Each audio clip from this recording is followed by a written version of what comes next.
In today's BTG episode, Anita's twist to an upcoming annual event could help heal old wounds. Bill buys his wife some peace of mind. Hayley is rattled by a run-in with Joey.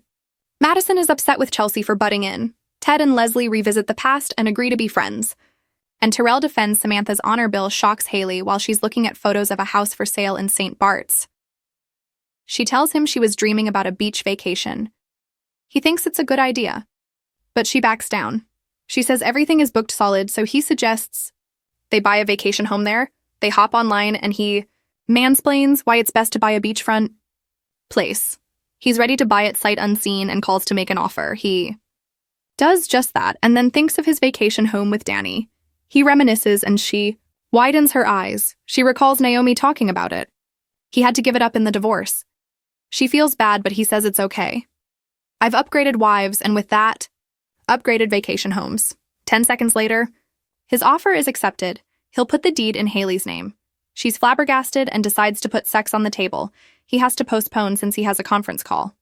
He jogs off. Nicole and Laura greet Danny and Anita at the Dupree home to discuss the Dupree Heritage Foundation Winterfest. They gush about how they love this.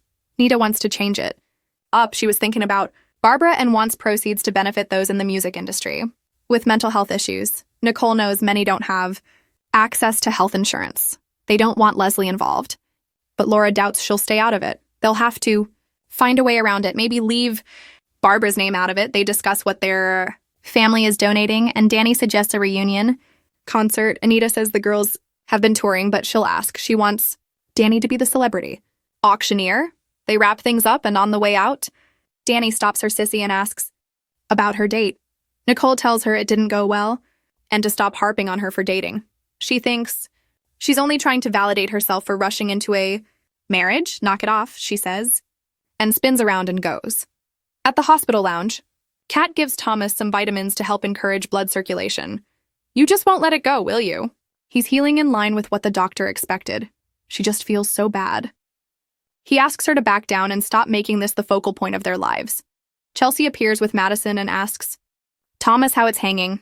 He sighs at the lame joke and goes. Madison tells her off for opening her big yap, but Kat says it's fine. Madison tells her cousin that her girlfriend is angry with her for something different. They spill the tea about Chelsea butting into Madison's relationship with her estranged, disrespectful mother. Madison stomps off and Kat gives her cousin a cringe look. She tells her off, but Chelsea judges Madison for cutting her mom off. Kat sides with Madison. Chelsea looks in the brown bag and sees the vitamins. Kat explains what they're for, and Chelsea asks if she can't go 1 week without sex. I have been awakened, she says. She still worries. Chelsea thinks she's using it to keep him and tells her to relax. Ted meets Eva at the club for breakfast. He realized how little time they've spent together and is happy she's his staunch supporter. He talks about having to accept that Nicole won't change her mind about him. He'll focus on things he's been neglecting, especially Eva. They chat about his family and he wants her to get to know them. She's concerned they'll all hate her. Ted asks her to call him Dad.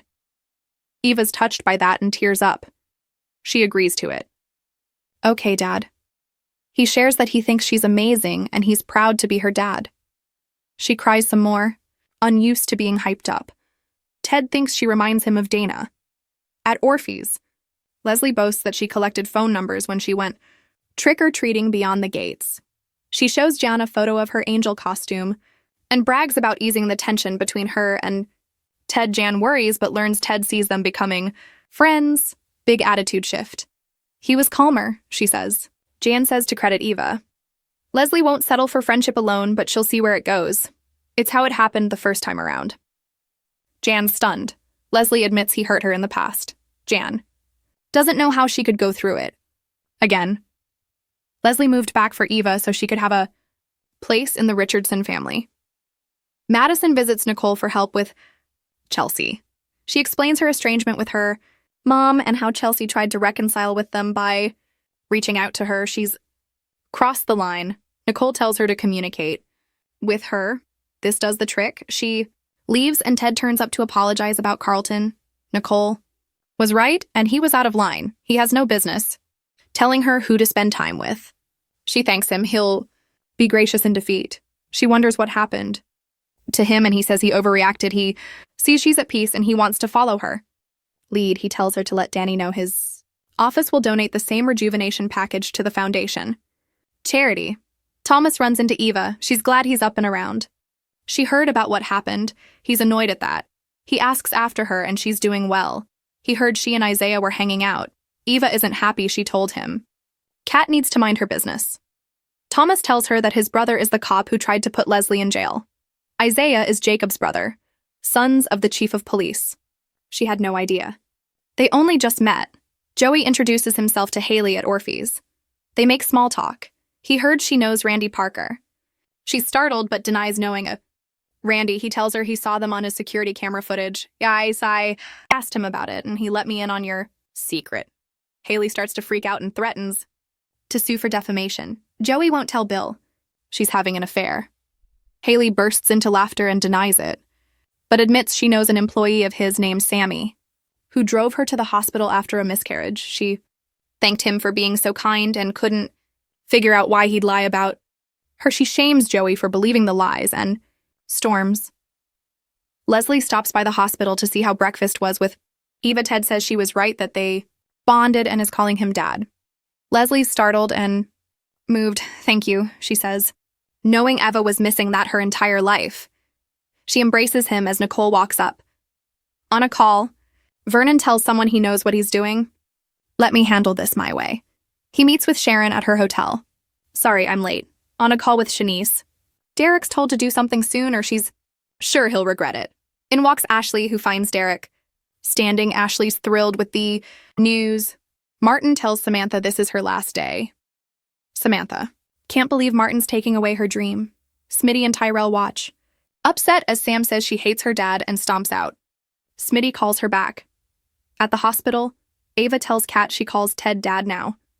Kat tells her father she hopes he enjoys the one daughter he has left. He can't have both.